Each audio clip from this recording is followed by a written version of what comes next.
Hello, everybody, and welcome to another episode of the Capital Gains Tax Solutions Podcast, also streamed on Expert CRE Secrets Podcast, where we believe most high net worth individuals and those who help them, they struggle with clarifying their capital gains tax deferral options. Not having a clear plan is the enemy. Using a proven tax deferral strategy such as the deferred sales trust is an amazing way for you to create and preserve more wealth. Defer millions of dollars of capital gains tax on the sale of crypto, businesses, real estate, ultimately unlock some freedom to make an impact and hopefully enjoy and build more wealth with your wealth. Each and every episode, we're joined by some of the best real estate, financial, wealth, and business minds in the world, where they share their ideas and deal secrets with us, so we can all learn more and grow more, and again, create and preserve more wealth. For those who don't know me, my name is Brett Swartz, and I'm founder of Capital Gains Tax Solutions. I'm also a commercial real estate broker, investor, and overall just love geeking out about tax, wealth, real estate, and anything to help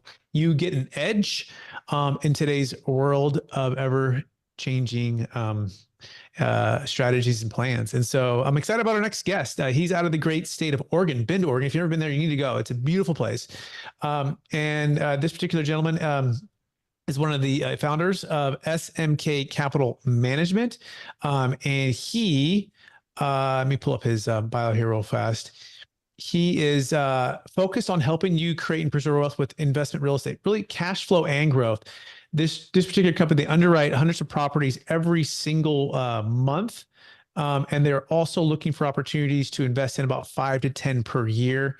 And he brings over 17 years of experience to the organization. And he started when he was in 2005, when he began investing in residential real estate in California and Florida.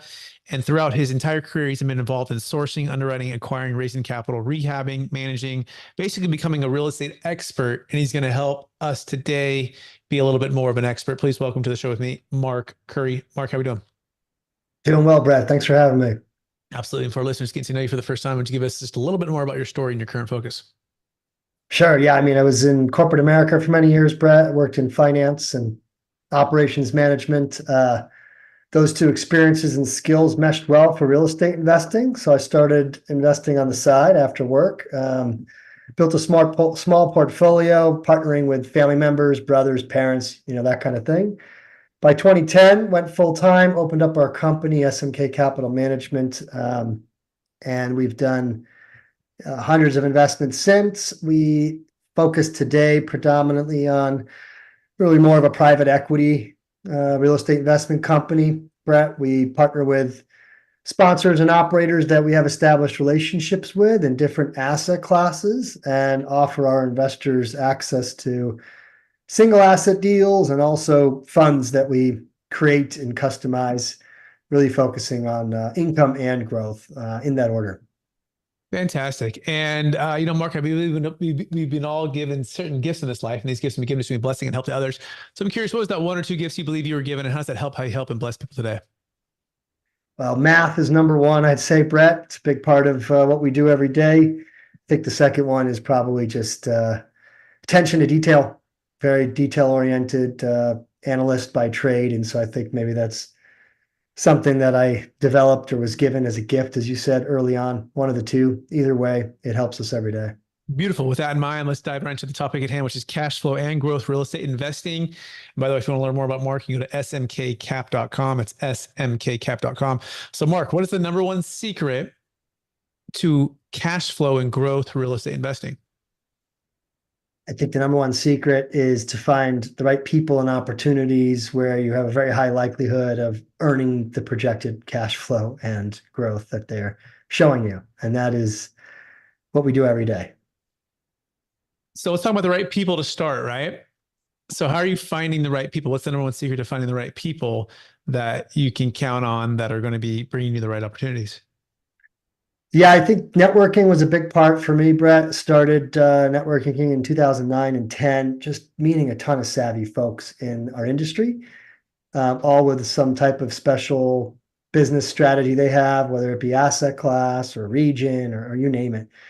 And from there, starting to see a lot of deal flow. And looking at a ton of deals is very helpful to kind of gauge where you think the best opportunities lie, right? We probably pass on about 97, 98% of what we see just looking for something special out there. Usually there's a unique story, something very compelling that makes it stand out from all the other deals, which some of them are bad, some of them are fine, most of them are just mediocre in my view. And so we're trying to find something outstanding.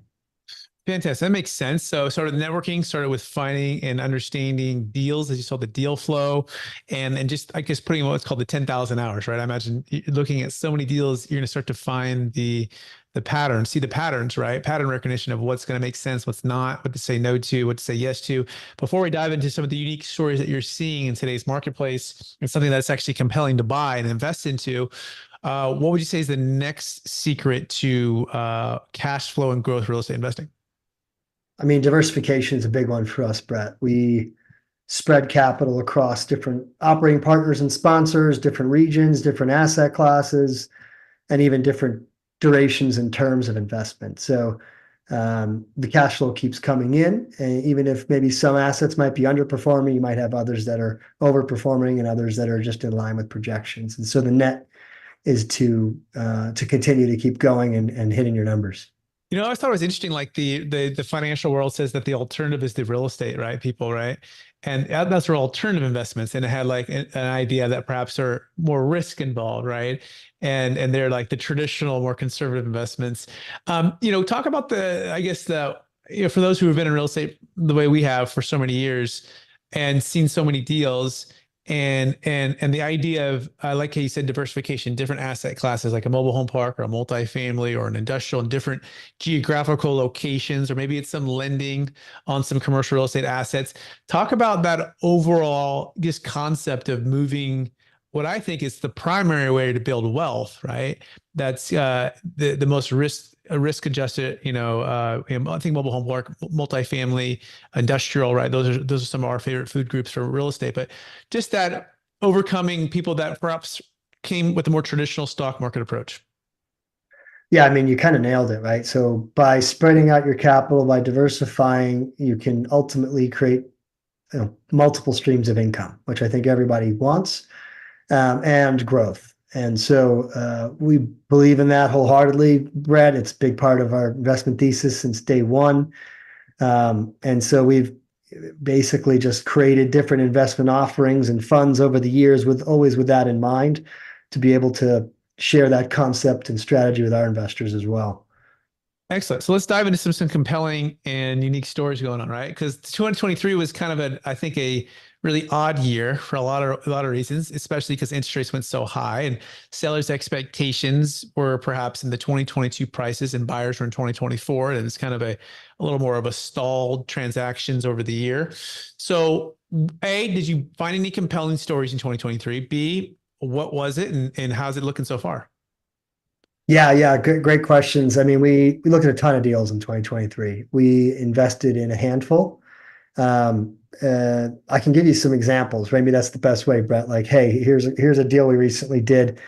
I'll give you a few, and I'll go through the first one kind of quickly. There's a self-storage facility an hour outside of Houston, Texas. Our operating partners found this one through their acquisitions team. They have a team of 6 folks that just cold call all day long, self-storage and mobile home park owners. They've been doing that for over a decade. And so they have a pretty amazing Rolodex of being able to get deals direct from seller. I went and visited the property as part of the diligence. I plugged the property into my Google Maps, and it took me to a completely different self-storage facility because Google Maps was wrong. And so when I finally got to the property, you realize, what's going on here. It's a mom and pop seller. They're in their 80s. The husband recently passed away. The wife is no longer operating it properly. They're not doing any marketing online, which is a huge, I would say, mismanagement plus for an acquisition, because you can quickly adjust revenue and occupancy just by getting a presence online. And they hadn't raised rents in years. And so I think the average 10 by 10 there was around $80 a month, where the local market was over 130. So that was a pretty exciting one. Just the fact that I couldn't find it in the first place. You see this human error concept that sticks out. And if you can source opportunities with human error that you think you can cure and fix in a short period of time, you tend to see the value of the asset go up rather quickly.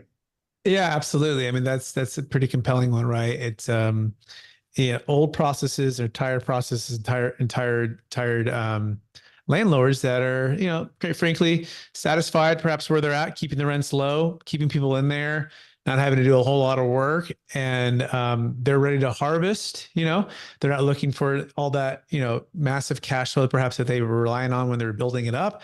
And you're going great. It's time for you to harvest. Time for us to replant. With new systems and processes. Is that a fair summary? It's exactly right. Yeah, again, you're in the people business, so you're dealing with people who are the sellers and people who are the buyers, and making sure that everybody in between is on the same page as to what's the strategy, how are we going to improve this asset, what specifically can we do to grow NOI, right? And so that's always the goal.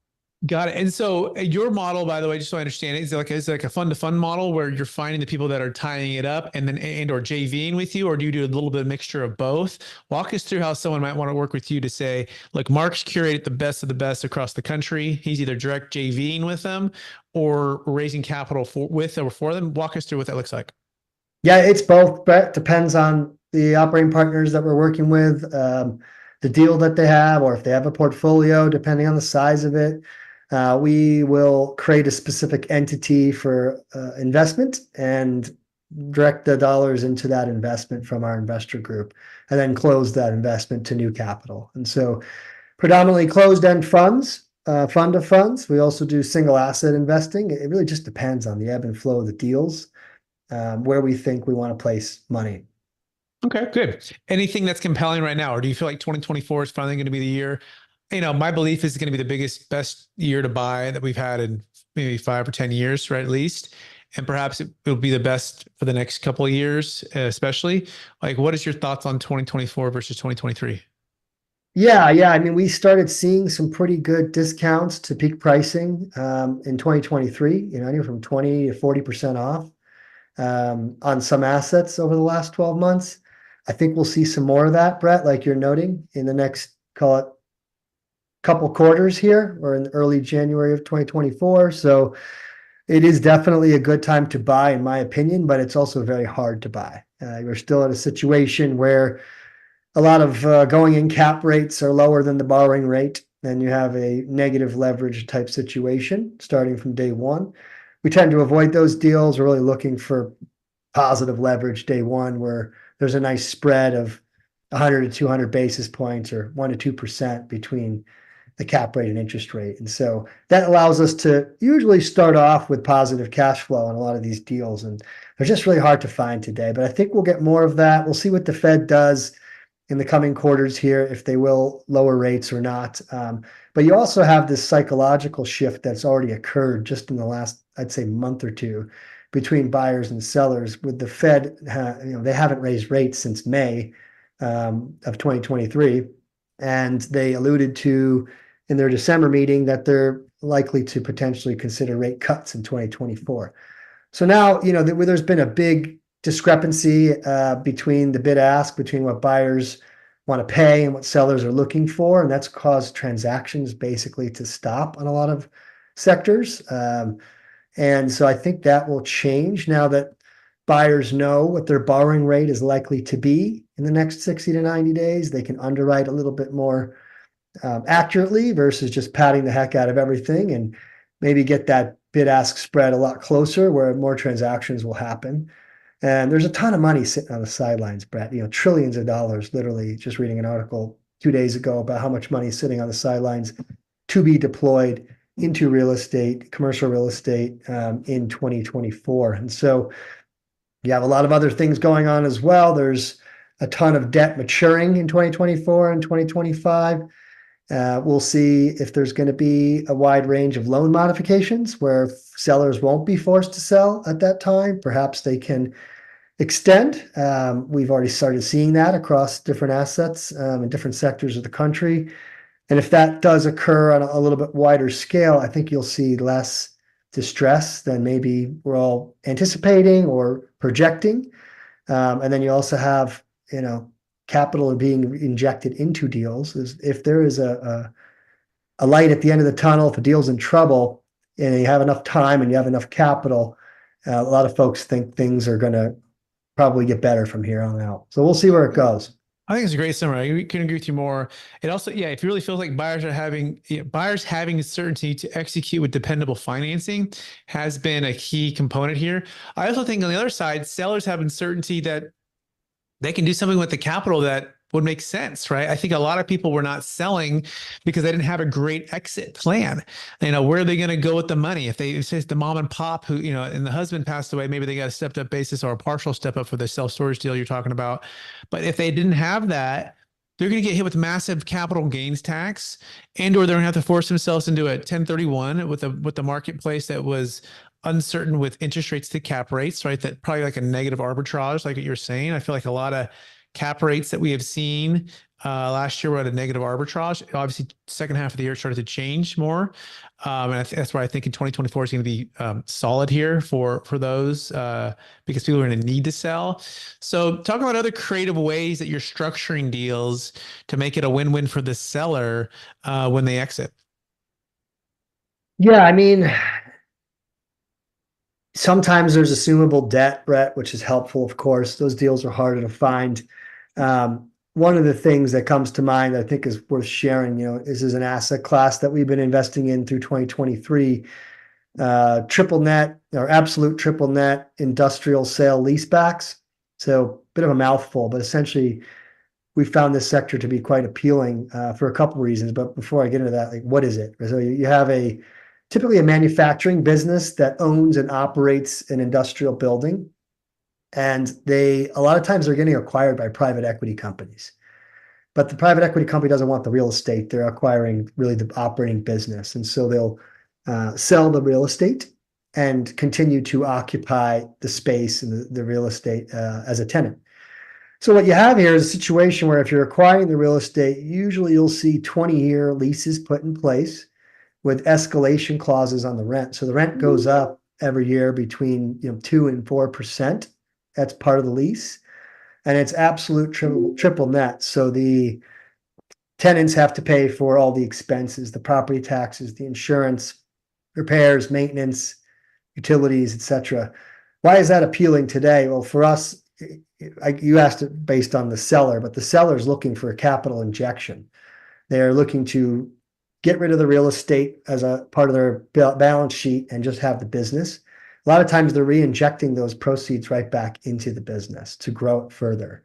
And from a buyer standpoint, from our view, we love it because the idea of stagflation is very much top of mind today, where you have flat or slightly increasing rents, but you also have expenses that are increasing at a higher rate than your revenue because of inflation, right? We've all seen that. You've seen it. Utilities, payroll, taxes, insurance have all gone up drastically in the last couple of years with inflation. And so to combat the idea of stagflation, where your net operating income is essentially flat or declining, these types of assets help out very much so in a portfolio because you have growing revenues with rent escalations every year and zero expenses. And so we love that as a part of a portfolio and part of investment strategy. Got it. Let's walk through that for a second. So what's the average cash on cash return for that if someone were to buy it for, all cash 5 million for one of these? Typically it's between 7 and 8% year one. Excellent. And then is that taking on debt or what's the cap rate? Yep. Cap rates, I mean, they've expanded a bunch in the last couple of years, Brett. Again, why we think it's a good time to buy. But we've seen on some of these deals over 200 basis points of cap rate expansion, where you're going from maybe it was a 6%, now you're getting it an 8%, that kind of thing. And then borrowing rates have ranged between 5 and 7%. Okay, excellent. And then are you buying are these already existing businesses that are existing buildings that have been around for 20 years? Like what's the average age of these? Just kind of curious on that. Yeah, it's right around there actually, 20 to 30-year age buildings, but again, industrial. They've been occupied oftentimes by the same tenant for many, many years, and they're going to continue to stay there. So you have 100% occupancy at time of acquisition. Okay. Yeah. No, I love industrial. It's our industrial, especially if it's like industrial warehouse. And there's some like flex space too. Single tenant can be also nice if it's the industrial space has been red hot, and I think it's going to continue with everything going on. So those are also safer. I have a hard time for people who go 1031 into like the Walgreens or the CVS's, right, or that kind of thing, because I just feel, or restaurants, right? I just feel like that's just a lot of risk given what's going on in the marketplace. But industrial, I like a lot. I do. I like multifamily, mobile home park, industrial. So good. Mark, any questions I haven't asked you so far that I should have asked you? I mean, we could talk about tax exempt apartments if that's something that you're Yeah, interested let's dive into that. That sounds cool. That's another, I would say niche asset class, Brett, that we've been focusing on for a couple of years now. Basically, what it is, these apartment communities that we focus on are already stabilized from an occupancy standpoint, usually 90 to 95% occupied when we're acquiring them. And they're exempt from paying property taxes. So in Texas, for example, you have one of the highest millage rates in the country. 2-3% is pretty standard. And so if you can avoid paying that expense, it can be very, very beneficial to the bottom line. So that's another strategy we've implemented. We're usually investing in relatively newer vintage in Texas. We invested in a property that was built in 2022. Really nice asset, and implemented the tax exempt strategy while in escrow. The seller didn't have it before, and earning positive cash flow. Is that like the low income, like housing credit type of thing, or is that something else? Something else. So what we're doing is we're keeping 50% of the units tied to the local area median income. So they're income and rent restricted.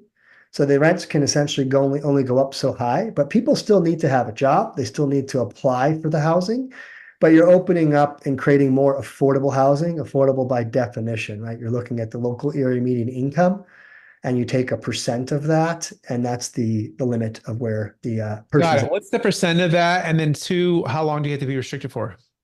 The percent can range. It can be anywhere from 60 to 80% of the AMI. And then it adjusts annually, Brett. There's no time frame where it has to be restricted. You just have to keep 50% of the units restricted. Got But it. And the moment you stop doing that, then you lose that 2 to 3% property tax exemption.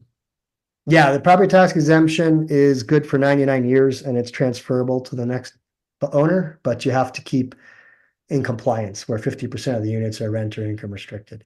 And I'll put it in context. Like, what does this mean? It's like, so on one property, we projected that in the first year, we're going to lower the rents by 250K annually. And for that, we receive a property tax exemption of over $1 million annually. So the net to the bottom line is pretty massive. And so you have a very nice positive cash flowing situation and valuation growth. And I bet you the tenants were happy, right? I mean, they get a rent decrease. Is that what you did? You said, "Hey, everybody, congratulations." Is that what you did? It's a rolling kind of process, Brett, when rents come up for renewal. And so, Got it. and if vacant units are at the property, you lower the rents and what those are you're asking for. Man, if you can get 750,000 over a 12 or 18-month period in NOI straight to the bottom line, yeah, that's powerful. I see that. I see that. So that's compounding interest right there, almost immediate, without any like CapEx, huge, influx of cash to make that happen. Awesome. Well, Mark, this has been great. Are you ready for the lightning round? Let's do it. All right. Knowing what you know now, if you could go back to your 25-year-old self, what's the one golden nugget make sure you tell yourself to do? Work harder, play a little less. Not completely less, but play a little less. Cool. What's the biggest frustration with the 1031 exchange if they want to go into a syndication or a fund like yours? It's difficult. We're essentially selling securities, not real asset property. And so it becomes complicated. You have to have a tenancy in common or a joint tenant common structure, and that makes it a bit hard. So we have essentially hindered away from that in our investments, unless we have a single investor looking for something specific that is meaningful. But usually we're looking for 500K plus on those kinds of investments. Yeah, let alone it also doesn't accept, businesses or crypto or stock or primary home exits. You can't 1031 into a tick or into you can't 1031 at all with those type of assets. By the way, we have a solution for that. We call it the best 1031 exit plan. Go to experttaxsecrets.com to learn about that. Works for any asset of any kind, and you don't have to do a tick, and you can go for crypto or business sales. You can also save a failing 1031 exchange, and it can go right in with a group like Mark to invest passively, diversified, keep some liquidity, get some diversification. It's called a deferred sales trust is the strategy, but you can go to the best 1031 exit plan is the product, experttaxsecrets.com, also capitalgainstaxsolutions.com. Next question, Mark. What would you say you're most curious about right now? I think two things come to mind, Brett. I'm looking forward ahead into 2024 because we're in January. So this is where you start to ponder and plan, et cetera. Number one, I think, is, tensions in the world. Wars seem to be escalating in different areas of the country, excuse me, the world. I hope that they don't become much larger and the US gets tied into them. We'll see what happens. A couple other things on my mind, just these are concerns, I think, is just what's going to happen this year. It's an election year, right? Historically, election years, if you go back the last 9 election cycles, it's always been positive GDP growth. And so is that going to happen again? Is the Fed going to lower rates? Is there going to be any pressure from political influences, et cetera, to do so? We'll see. So that's also top of mind. Yeah, well said. Second last question. The number one way you're using Chat GPT. I am not using it. Okay. The number one reason you're not using Chat GPT. It's just another thing I got to learn, Brett, and Okay. not at the top of my list at this point. I mean, Yeah. some of our operating partners are using AI software at their asset and property levels, and we like to see that significantly helps in a lot of different areas. But personally, I don't use it. Okay, right on. Is there any AI that you're using in your business that you feel like is really cool?